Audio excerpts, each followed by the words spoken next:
Mi nombre es José González, bienvenidos y bienvenidas. Hoy vamos a tomar un café con Aristóteles.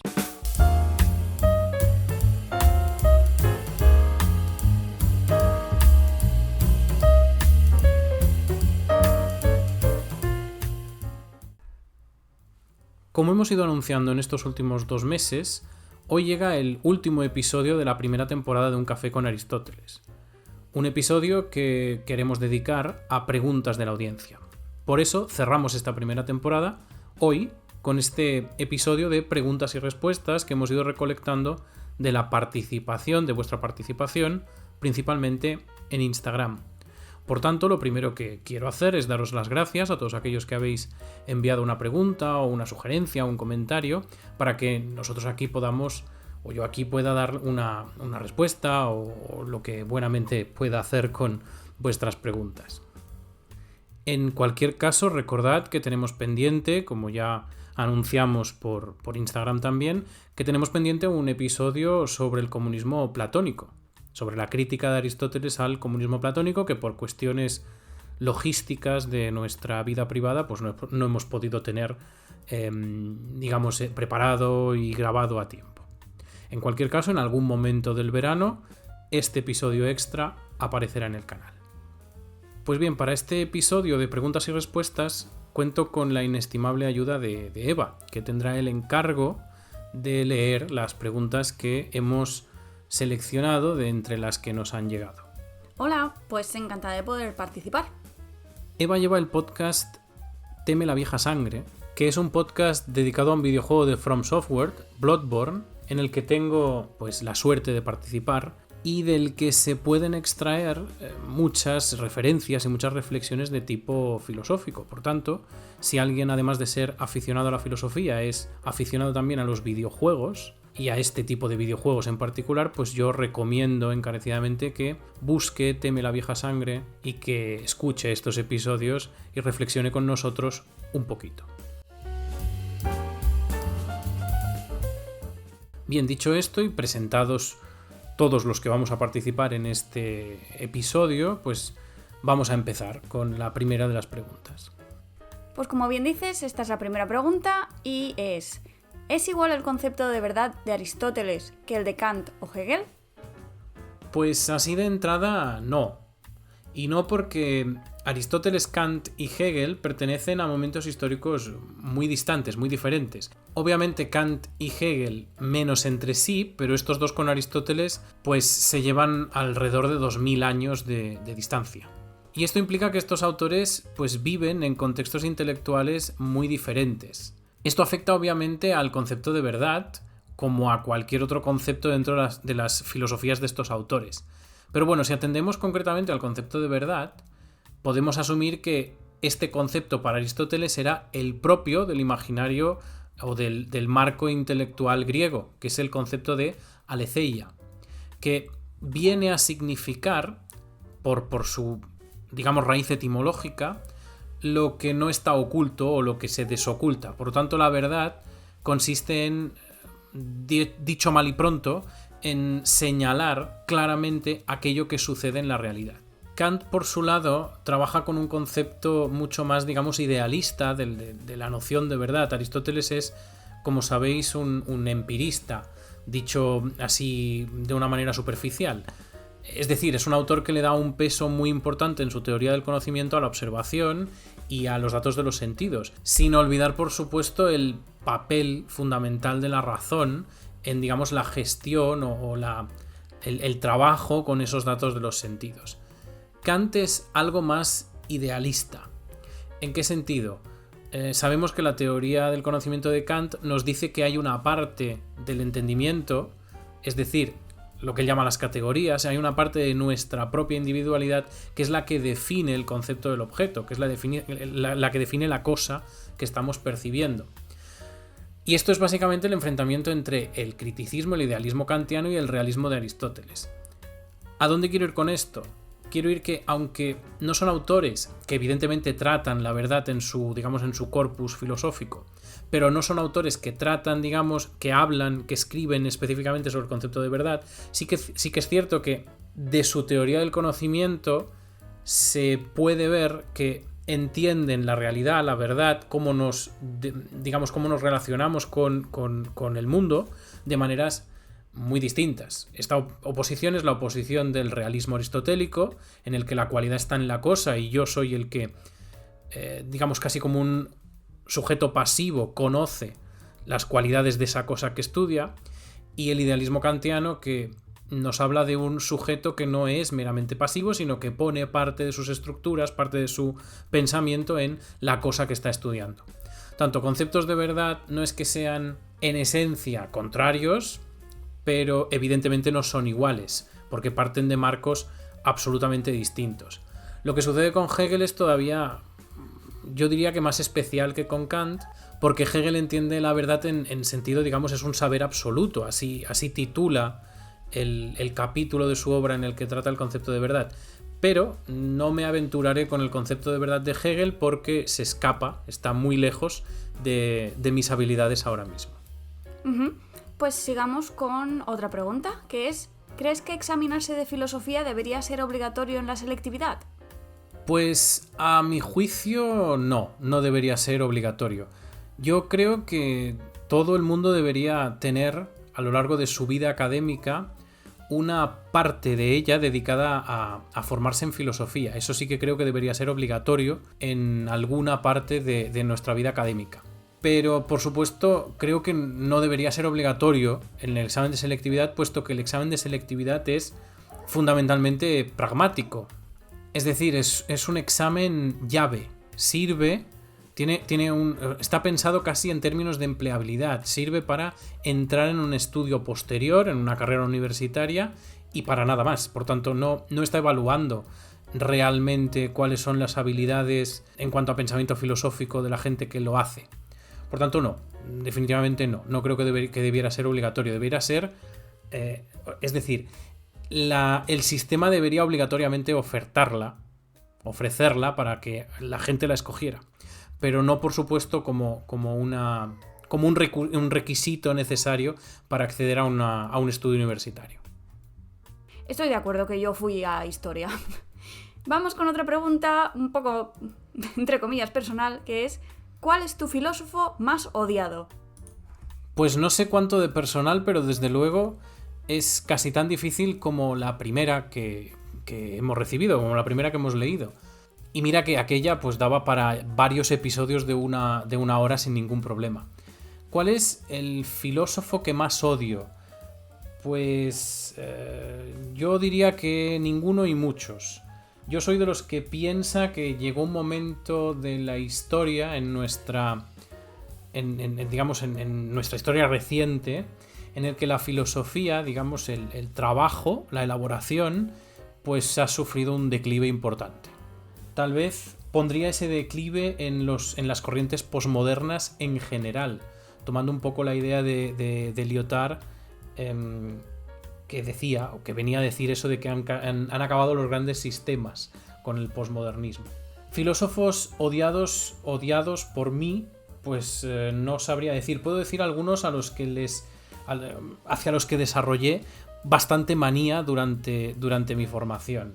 Como por ejemplo, pues tal vez esto es hasta impopular, depende de quién lo escuche, pero desarrollé una cierta manía a Foucault, a Marcuse, a Deleuze me pareció insoportable, Levinas también me costó mucho de digerir, y por decir uno de los clásicos, que no es que le haya cogido o que le tuviera manía en su momento, sino que se me hizo pesado, tedioso de leer. Creo que además era un señor que escribía con el objetivo de ser tedioso, que es René Descartes. Creo que es uno de los clásicos que pondría en esta categoría, pero no sé si llamarlo odio. Lo llamaría tal vez que me son soporíferos en la lectura. Jolín, no ha quedado títere con cabeza, ¿eh? Pues la siguiente es: ¿algún libro que recomiendes sobre el estoicismo? Hay mucho en el mercado y no sé por dónde empezar.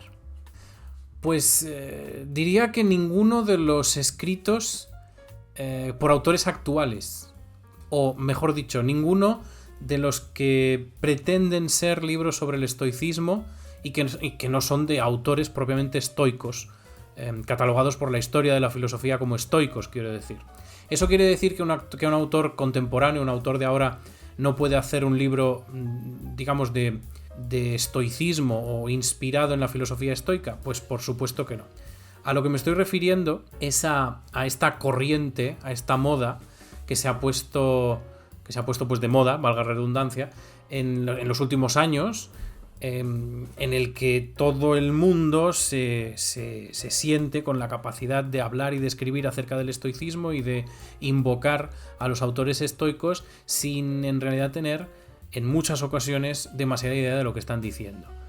En cualquier caso, si alguien quiere iniciarse en el estoicismo y lo quiere hacer desde una posición académicamente honesta o rigurosa, pues yo le recomendaría que fuera a los autores clásicos, a los Orígenes, que leyera, tal vez para alguien que no esté dentro de la filosofía, es decir, para alguien que quiera introducirse en la filosofía, pues es más accesible leer a Marco Aurelio o a Epicteto, que evidentemente están las librerías plagadas de ellos. Pero bueno, no debemos olvidarnos de Séneca, que es un autor también muy accesible y muy representativo del estoicismo. Y luego, pues, una vez leídos estos, pues recomendaría que fueran a fragmentos presocráticos o a otros autores que han hecho o que tienen noticias o referencias sobre autores estoicos más clásicos, como por ejemplo Zenón, que es el fundador, o Panecio, Posidonio. Es decir, la recomendación es que busquen los clásicos y no que busquen esa bibliografía secundaria que se ha puesto de moda acerca de esos clásicos, porque en general la que, digamos, se vende al gran público no es filosóficamente rigurosa. Apuntamos entonces, que has dado bastantes títulos, bastantes posibilidades. La siguiente pregunta es: ¿qué le dirías a alguien que dice que la filosofía no sirve para nada? Pues le diría que depende de qué entiende por no servir para nada. Evidentemente la filosofía no sirve para muchas cosas. Es decir, no sirve para apretar tornillos, no sirve para producir sistemas informáticos, aunque esto es matizable, pero no sirve para muchas cosas. Es decir, la filosofía no tiene una naturaleza dirigida a la empleabilidad, pero ¿eso significa que no sirve para nada en ese sentido despectivo que la gente suele utilizar cuando nos dice esta expresión? Pues no, la filosofía no sirve para nada porque su papel, su naturaleza no es servir para algo. En este sentido recomiendo la lectura de un libro de Nuccio Ordine que se titula, si lo digo de memoria, pero creo que se titula La utilidad de lo inútil, que precisamente trata esto, trata de que hemos dejado de ser capaces de encontrar la utilidad en aquello que nos parece inútil en este sentido pragmático en el que vivimos hoy en día, en este sentido de empleabilidad. Y que ha hecho que nos olvidemos que la filosofía, como por ejemplo la literatura, que es de lo que trata el libro de Ordine, nos hemos olvidado que estas disciplinas pues forman parte de lo que somos como seres humanos y de nuestra, digamos, de nuestra naturaleza, de nuestra formación natural, puesto que todos necesitamos en algún momento de nuestra vida, en algún momento de nuestro crecimiento intelectual, estos momentos en los que filosofamos o hacemos literatura o leemos poesía o en definitiva nos evadimos del mundo práctico empleable en el que vivimos. Esto último es bastante interesante, la verdad, porque hay bastante gente ahora mismo que está diciendo eso de las humanidades y, bueno, opino que no podrían estar más equivocados. Pasando a la siguiente pregunta, ¿hay algo de Aristóteles con lo que no estés de acuerdo? Hombre, pues una infinidad de cosas. Y no solo que yo no esté de acuerdo, sino que el consenso, digamos, científico o de conocimiento, pues las ha superado, están absolutamente obsoletas. El primer ejemplo que se me ocurre son los tratados biológicos, que aunque han sido puntos de partida muy interesantes para la biología y para otras disciplinas, digamos, aledañas o derivadas de la biología, pues obviamente lo que dice Aristóteles en aquellos textos en su mayoría son, bueno, argumentaciones o reflexiones propias de los medios que este señor tenía en su tiempo, pero que por supuesto hoy ni nos creemos ni le damos ningún tipo de validez. No tiene sentido. En cualquier caso, con esta pregunta señala una cosa interesante. Cuando a veces nos especializamos en un autor o tenemos una digamos, una cierta debilidad por la filosofía de un autor, porque nos parece que en conjunto responde mejor a los problemas con los que nos enfrentamos. Cuando nos pasa eso, la gente suele creer que compramos todo el pack de la filosofía de ese autor, es decir, que le damos crédito a todo. Y eso no es verdad. Todos los filósofos, más o menos, aciertan en algo y se equivocan en algo. Y eso pasa con Aristóteles y pasa, como digo, con todos. Por tanto, cuando nos encontramos con alguien que defiende a un autor sin ser capaz de ver cuáles son sus problemas o sin ser capaz de reflexionar críticamente acerca de lo que está superado de ese autor, bueno, pues ese defensor tiene un problema de pensamiento crítico. Por tanto, no asumamos que la especialidad de alguien implica que ese alguien compra el pack completo, sino que ese alguien entiende que la filosofía de ese autor o el pensamiento concreto en algo de ese autor responde mejor a los problemas que enfrentamos en el día a día. Eso es por ejemplo, lo que me pasa a mí con Aristóteles. A mí me parece que en conjunto, sobre todo las cuestiones de la filosofía práctica, las responde mejor o digamos, se adecúa más a lo que sucede, a cómo son las personas, que otros autores. Pero eso no significa que tenga más razón que otros, sino que otros autores, pues a lo mejor aciertan más en otras cuestiones. Por ejemplo, una oposición muy clásica es la oposición Kant-Aristóteles. Bueno, pues a mi juicio, Aristóteles responde mejor, y esto lo digo muy entrecomillado porque es evidentemente muy matizable. Pero a mi juicio Aristóteles responde mejor a todas las cuestiones que son propias de la ética, propias de la interacción entre seres humanos sin que haya una reglamentación por en medio, es decir, fuera de la ley. Y Kant es mucho más útil al tiempo de entender esas relaciones humanas dentro de la ley. Pero en cualquier caso, los dos aciertan y los dos se equivocan en muchas cosas. Bueno, pues te tendremos que quitar la plaquita de fan número 1 de Aristóteles, porque ahora has dicho cosas que no te gustan o con las que no estás de acuerdo, así que nada, revocada. Vayamos con la siguiente pregunta, que es también un poquito más personal. ¿Qué te llevó a decidirte por estudiar filosofía? Pues de hecho fue un rebote. Y de hecho yo reformularía la pregunta y diría, ¿qué te hizo no empezar la carrera antes? Yo la primera carrera en la que entré fue matemáticas. Yo iba desde los 16 años orientado a profesor de matemáticas. Me gustaban mucho las matemáticas y de hecho me gustan mucho las matemáticas. Y no entré en filosofía en primera opción probablemente por una cuestión de prejuicio que muchos tenemos, que de hecho la sociedad en su conjunto tiene con las humanidades y concretamente con la filosofía. Esa idea de quien estudia filosofía, pues al menos al principio tiene que tener claro que va a pasar un poquito de hambre. Bueno, pues es un mantra que yo he llegado a repetir ya trabajando como profe de filosofía.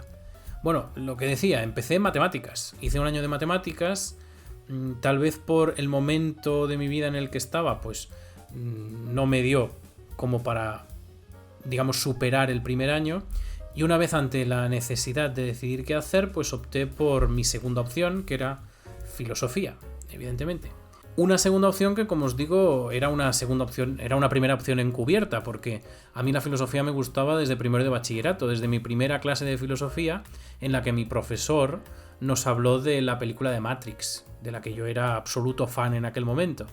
Por lo tanto, sí, fue un rebote estudiar filosofía, pero en realidad un rebote que escondía un prejuicio que me hizo no empezarla antes. Bueno, vamos ahora con otra intensita, que es ¿cómo se puede justificar la existencia de Dios a partir del dilema del mal de Epicuro? Pues mira, este es un tema fantástico para un episodio de Los gatos de la Acrópolis.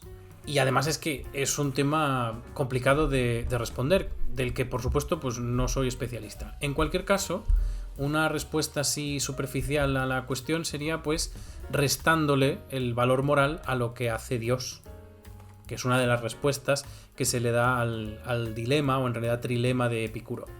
El dilema de Epicuro nos dice que, o nos propone una prueba de la inexistencia de Dios, de hecho. Nos dice que si definimos a Dios como omnipotente, omnisciente y omnibenevolente, es decir, absolutamente bueno, el mal no puede existir, porque estas tres cualidades al mismo tiempo eliminan la posibilidad del mal. Sin embargo, el mal existe. lo que nos lleva necesariamente a la conclusión de que Dios no existe. Al menos no existe entendido en estos tres parámetros. Es decir, como alguien que es, como un individuo que es un ser superior, que es omnisciente, omnipotente y omnibenevolente. Yo aquí haría 3 apuntes que me parecen importantes para entender la cuestión. La primera cosa es que esta paradoja es atribuida a Epicuro, pero Epicuro no puede estar pensando en el Dios cristiano, porque estamos hablando de que Epicuro murió en el año 270 a.C. Por tanto, pues no puede estar pensando en este Dios. El segundo apunte es que desde un punto de vista ateo, la paradoja no existe, porque la paradoja se resuelve simplemente diciendo que Dios no puede existir, al menos desde un punto de vista, digamos, superficial, digamos, solo analizando el silogismo que el dilema mismo nos propone. Y el tercer punto es que este punto de vista lógico puede no demostrar simplemente que Dios no existe, que es lo interesante. Hay un modo de compatibilizar esa omnipotencia de Dios con la existencia del mal y que eso además implique que Dios existe. ¿Cómo? Pues bien, la omnipotencia significa poder hacerlo todo, pero poder hacerlo todo no implica oponerse a algo en concreto.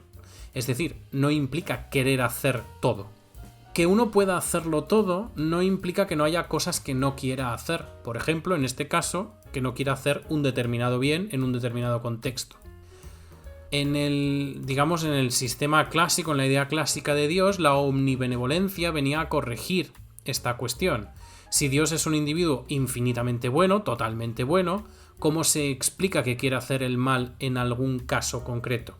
La respuesta radica básicamente en una jerarquía de bienes, es decir, hay cosas que son más buenas que otras o preferibles sobre otras. Y eso, que es restarle el valor absoluto a lo que Dios hace, resolvería esa compatibilidad entre la existencia del mal y la existencia de Dios. Vamos, que la manera de compatibilizarlo, la manera de justificar la existencia de Dios partiendo del dilema de Epicuro es introducir que hay bienes de mayor categoría y bienes de menor categoría y que Dios escoge en función de la situación, que por tanto no es infinitamente bueno o que sus acciones no tienen un valor moral absoluto, sino que son relativos, tiene un valor moral relativo a lo que está haciendo, a la jerarquía de los bienes que hemos dicho, que hemos introducido. Pues curiosa explicación. Vamos con la siguiente pregunta. ¿Cómo podemos saber lo que está moralmente bien o no? Pues lo cierto es que en muchos casos no podemos saberlo, porque la ética pues no trabaja con conceptos de verdad y falsedad. No podemos atribuir verdad o falsedad a un comportamiento. Lo que podemos es atribuir validez o invalidez. Y la validez siempre es relativa a un marco cultural, a un marco intelectual, a un código, es decir, a una moral. Por tanto, no podemos, o en principio, no podemos decir que haya un criterio universal o digamos, total para todo ser humano que nos permita decidir qué es moralmente correcto o aceptable o no, o mejor, qué es lo que entendemos como bueno o malo en términos generales. Podemos decidir lo que es moralmente correcto o no, porque lo que es moralmente correcto lo es en función de un código. Es decir, lo que es moralmente correcto, por ejemplo, para nuestra comunidad de europeos que vivimos en democracias liberales de tradición más o menos cristiana, pues es, naturalmente, no es moralmente correcto pues para otra comunidad de la otra punta del mundo, o no está dentro de ese código moral, por tanto, no admite ese tipo de análisis. De manera que, en general, la pregunta yo diría que no tenemos claro cómo decidir que algo es bueno o malo, o que es moralmente correcto o no, fuera de los marcos culturales, de los grupos concretos de personas. Ahora bien, sí que defiendo, y en general la filosofía y las distintas teorías éticas lo hacen, que hay un código mínimo de comportamientos, un código mínimo de valores que se comparten entre todos los seres humanos en tanto que seres humanos. Cosas muy básicas como, por ejemplo, la tortura está mal, o matar a la gente está mal, o engañar, es decir, el valor negativo de la mentira, el valor moral negativo de la mentira.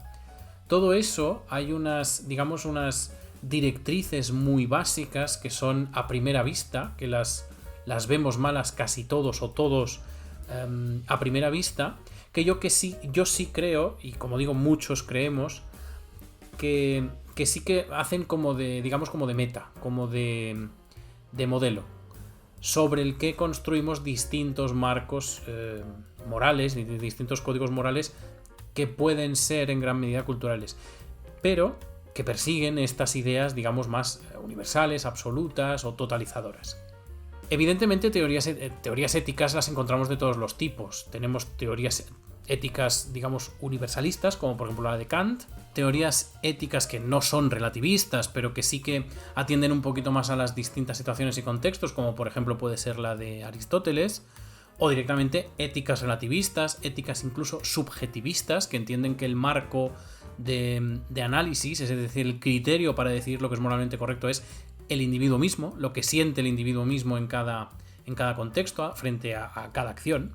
Así que, bueno, la pregunta tiene una variedad de respuestas importantes, aunque a mi juicio hay, como digo, un código ético mínimo que todos seguimos voluntaria o inconscientemente, pero que sin duda lo seguimos. Es decir, no es razonable pensar que haya alguien en el mundo que entienda que torturar sea bueno. No que lo haga, evidentemente hay gente que tortura, pero lo que estamos diciendo es que entienda, que sienta que la tortura es algo bueno moralmente, que es moralmente meritorio torturar a alguien. Vale, vamos con otra un poco más intensita también. ¿Cuál es tu opinión sobre la teoría de las ideas de Platón y su influencia en la filosofía occidental? Pues de nuevo es otra en la que mi opinión no es ni relevante ni distinta a la de todo el mundo. La teoría de las ideas de Platón es tal vez una de las teorías más completas y además más influyentes del pensamiento occidental, por supuesto, pero probablemente también del pensamiento oriental, no porque Platón influyera directamente al pensamiento oriental, sino porque probablemente en el pensamiento oriental se llegó a conclusiones similares en muchos puntos. La teoría de las ideas de Platón es una teoría que tiene muchas aristas. Yo siempre que la explico digo que es una teoría metafísico-epistemológica. ¿Qué quiero decir con esto? Platón nos está hablando en la teoría de las ideas no solo de cómo conocemos el mundo, sino que nos habla de cómo es el mundo. Es decir, nos da una visión metafísica acerca de la naturaleza, la construcción de las cosas que existen. Y en realidad toda la filosofía posterior, ya sea por oposición o por asimilación, pues ha bebido de esta teoría metafísico-epistemológica, es la teoría de las ideas. Sin ir más lejos, el propio Aristóteles, que la critica, en parte, no solo la critica, sino que la defiende o la puede llegar a seguir en algunos momentos. De hecho, la crítica de Aristóteles a la teoría de las ideas es uno de los temas que tal vez saldrán en la segunda temporada, que lo vamos a dedicar muy probablemente a la filosofía teorética, es decir, a todos aquellos temas de la metafísica o relacionados con la metafísica. Por tanto, sí, la influencia de Platón, no solo de la teoría de las ideas, sino de la obra de Platón en general, en la filosofía occidental y en la historia de las ideas en general, pues no tengo yo que dar mi opinión, es que es notoria, es enorme, es inabarcable esa influencia. Y seguimos con Aristóteles. ¿Cómo crees que la ética de Aristóteles se relaciona con la moralidad contemporánea? Pues, bajo mi punto de vista, Aristóteles, como Platón, es una de las grandes influencias de la historia del pensamiento. Y eso hace que Aristóteles pues haya acertado, o eso es el efecto de que Aristóteles haya acertado en multitud de cosas. La ética de Aristóteles es lo que conocemos como ética de la virtud. Es una de las éticas de la virtud clásicas, una de las tal vez mejor sistematizadas de la Grecia clásica. Y es una ética como rama, la ética de la virtud, que ha sido pues relativamente maltratada por el tiempo, por lo que la gente la ha estudiado. Fue, digamos, redescubierta a mediados, en el último tercio del siglo XX, y digamos que volvió a coger como una importancia relevante, una cierta significación en las teorías éticas contemporáneas. Yo creo que Aristóteles, uno de los puntos fuertes de Aristóteles fue precisamente la ética. Es decir, Aristóteles fue capaz de ver, de entender muy bien cómo la gente se relacionaba no solo con los demás, sino con sus propios sentimientos. y cómo la gente podía, digamos, modelar, podía trabajar eso que sentía para que sus acciones fueran moralmente meritorias. Que este es el concepto, así explicado de manera superficial, del concepto de virtud. A mi modo de ver, tal vez no es que la ética de Aristóteles se relacione con la moralidad contemporánea, porque la moralidad contemporánea es esencialmente distinta al marco intelectual, cultural que había cuando Aristóteles propuso su ética. Aristóteles está pensando en una ética, casi diríamos comunitarista, en una ética de la interacción grupal, en una ética del desarrollo del individuo dentro de la comunidad a través de las acciones, de la interacción con los demás. La moralidad contemporánea, a mi juicio, es una moralidad o es una vida esencialmente subjetivista. Es decir, cada uno de nosotros decidimos en cada momento cuál es el criterio moral con el que juzgar las acciones que realizamos y que recibimos. Evidentemente con algunas excepciones en algunos tipos de acciones, pero en general la idea que tenemos es que las cosas son buenas o malas en función de cómo las percibamos cada uno de nosotros y en función de cómo cada uno de nosotros se relaciona con esas percepciones. Este marco ético, esta teoría ética está en las antípodas, es meridianamente opuesta a la ética de la virtud aristotélica. Porque la moralidad contemporánea entiende que el criterio es el sujeto y la moralidad aristotélica entiende que el criterio es la virtud, es la rectitud que está más allá del individuo. Incluso está más allá de la comunidad, pero por supuesto está más allá del individuo. Por tanto, a mi juicio, no es que la ética de Aristóteles se relacione de hecho, sino que se debería recuperar en nuestros contextos intelectuales contemporáneos, porque nos permitiría ver que muchos de los problemas que tenemos son en parte el efecto de haber olvidado algunas cosas de las que nos hablaba Aristóteles. Por ejemplo, pongo un caso de una investigación personal. Durante mi formación me dio por investigar el concepto de amistad con el que trabajaba Aristóteles en su ética. Y descubrí que la amistad no es un concepto, digamos, trivial que se puede usar como el modo de relacionarse, de hablar, de nombrar las relaciones que tenemos con la gente en general por la calle. La amistad es un término ético. La amistad se refiere a un tipo concreto de relación que tenemos con los demás. Es eso y no otra cosa. Yo tengo amistad con alguien con quien comparto cosmovisión, gustos, maneras de entender, intereses, pero no tengo amistad con el vendedor del supermercado o con el vecino, si no está dentro de ese marco, si no tengo ese trato. Evidentemente, para yo descubrir si tengo intereses, gustos o cosmovisiones en común con alguien, necesito tiempo y necesito trato. Por lo tanto, yo no puedo llamar amigo a alguien al cuarto de hora de haberlo conocido.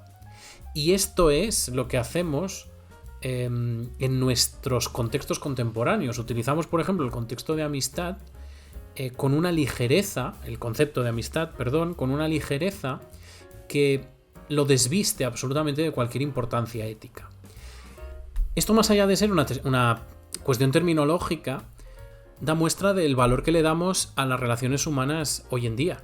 Las relaciones humanas hoy en día dependen de una conexión en Internet, dependen de un contacto, digamos, esporádico, dependen de una clase en común y no pueden depender de eso, porque si dependen de eso se construyen débiles y por tanto llegamos a problemas o reportan problemas como la mentira, la deshonestidad, la injusticia, y esos problemas derivan precisamente de, en este caso, no haber entendido lo que Aristóteles nos decía cuando nos hablaba de la amistad. En este sentido voy a recomendar 2 libros. El primero es, obviamente, Tras la virtud de MacIntyre, que no habla concretamente de Aristóteles, pero sí que es una manera de recuperar la ética de la virtud en nuestra vida contemporánea. Y el otro es un libro de Carlos Cibó que se titula Cabe Aristóteles, que precisamente reflexiona acerca de hasta qué punto Aristóteles es recuperable en nuestros días. Y ya para terminar, ¿cómo sería el mundo sin filosofía? Simplemente no sería. Entendemos mal la filosofía cuando entendemos que es algo. La filosofía es algo y es todo al mismo tiempo. Porque filosofía simplemente se refiere al querer conocer, al querer saber cosas.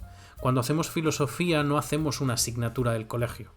Lo que hacemos es intentar entender el mundo en el que nos movemos, intentar entender cuáles son las condiciones en las que el mundo se presenta, cuáles son los límites del conocimiento, en qué consisten las palabras que usamos, en qué es la ciencia, por ejemplo, qué entendemos por tecnología. Eso es hacer filosofía. Evidentemente hay una parte academicista de la filosofía que bajo mi punto de vista no se puede ni olvidar ni poner en segundo plano, que sí que es toda aquella filosofía de la jerga, de la terminología, que es pues la ética, las teorías éticas, la metafísica, la retórica, todo aquello que es, digamos, más academicista, que es evidentemente también filosofía, pero que no es lo único. Nosotros hacemos filosofía todos los días. A veces es una filosofía, perdonadme por llamarla así, ¿no? Pero muy trivial, muy superficial, pero no deja de ser filosofía, porque cuando nosotros nos ponemos a cocinar y queremos descubrir por qué algo se cocina a una temperatura y no a otra, o por qué un alimento queda mejor combinado con otro que no un tercero, estamos haciendo en algún sentido filosofía. Cuando vamos a trabajar hacemos filosofía.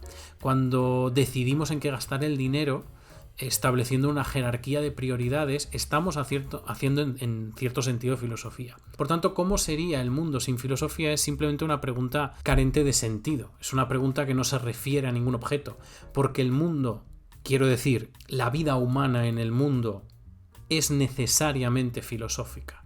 Está necesariamente enraizada con el conocimiento de la filosofía.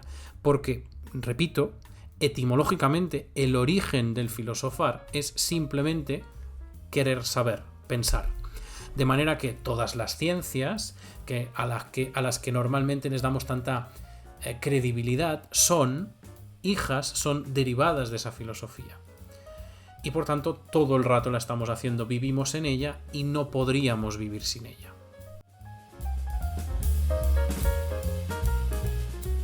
Pues con esto llegamos al final de este episodio de preguntas y respuestas y al final de esta primera temporada de Un Café con Aristóteles. Espero que lo hayáis disfrutado, que os haya gustado o hayáis aprendido algo con estos episodios, que os hayan parecido curiosas las preguntas y al menos algo curiosas las respuestas de este último episodio. Esperad, porque llegará esa crítica de Aristóteles al comunismo platónico y os deseamos un feliz verano. Y que repongáis fuerzas y ganas de filosofar con nosotros para que empecemos todos la siguiente temporada con más ganas, con más fuerza que esta primera. Gracias a todos y a todas. Hasta la próxima temporada. Que tengáis un buen verano.